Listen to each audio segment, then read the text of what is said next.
اگر به این 5 تا عمل کرد، اصول یا ترفندی که بهت میگم توجه و عمل کنی، توی هر درگیری که قرار بگیری با هر مهاجمی که روبرو بشی یک قدم ازش جلوتری و میتونی به خوبی اون درگیری رو مدیریت کنی که آسیب نبینی و منطقه رو ترک کنی.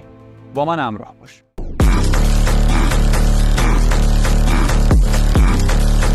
درود و ارادت. محمد امین جوکار هستم، مربی رزمی و دفاع شخصی که توی این زمینه‌ها تولید محتوا میکنم. کانالمون رو سابسکرایب کنید تا ویدیوهای بعدی ما رو از دست ندید و دانش رزمی و دفاع شخصی خودتون رو ارتقا بدید. خب میریم سراغ این 5 عملکرد، اصول یا ترفند. کار اولی که ازتون میخوام انجام بدید اینه که یک ماجیک همیشه همراهتون باشه. حملش جرمی نداره، اما وقتی که با مهاجم درگیر بشید برای ضربه به نقاط حساسش خیلی خوب میتونید ازش استفاده کنید. خیلی ساده بذارید روی جناح فشار بدید، نمیتونه دردش رو تحمل کنه. برای گلو اگر استفاده کنید یه خورده فشار بدید دچار نفس تنگی میشه. کنار گردن توی نقاط حساسی که قبلا بهتون آموزش دادم کاملا میتونید ضربه بزنید. 3 انگشت کنار سیبک گلو این قسمت فشار بدید.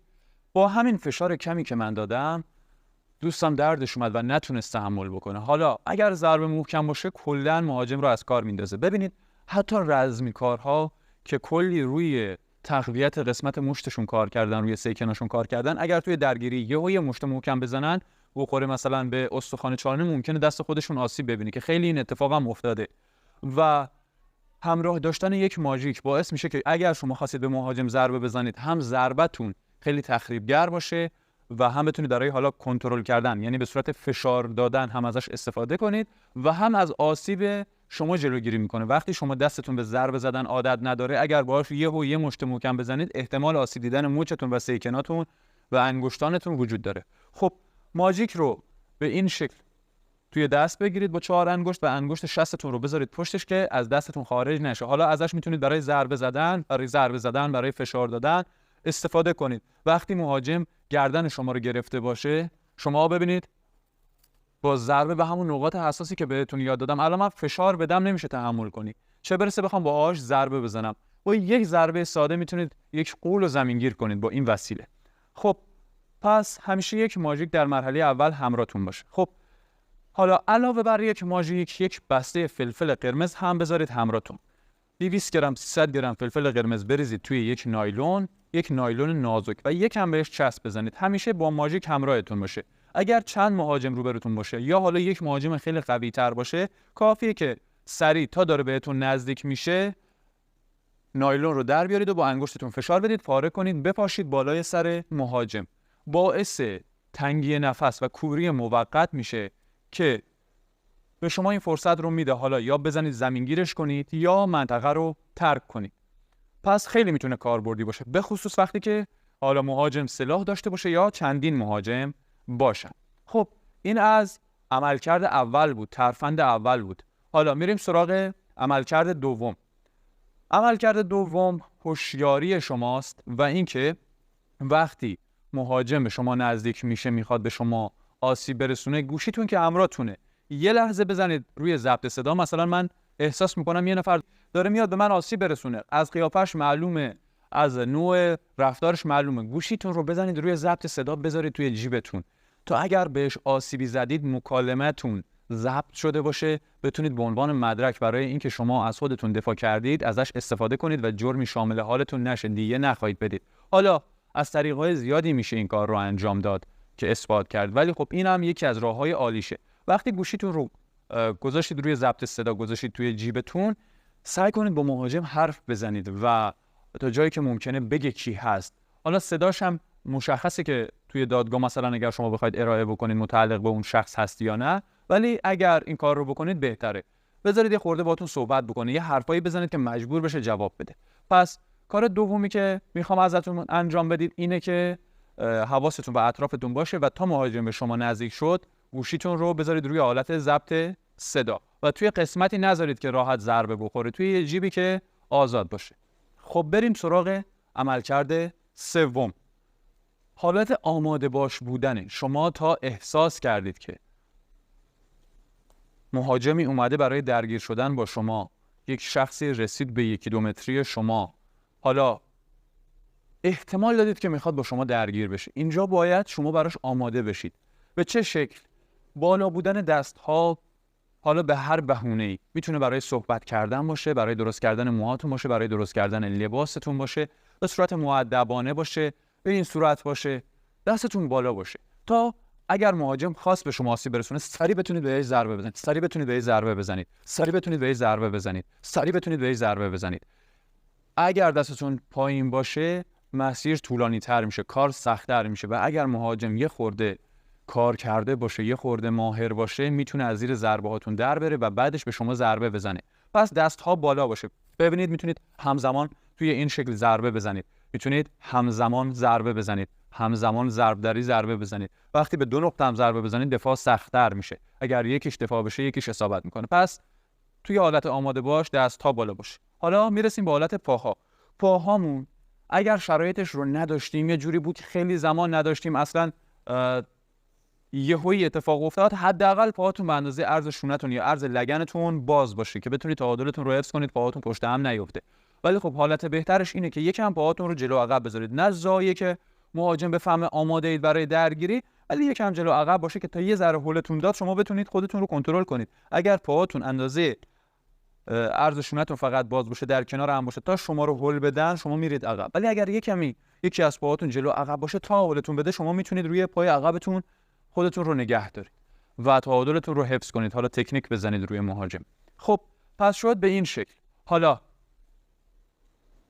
پاهامون شد به این شکل، دستامون هم شد به این شکل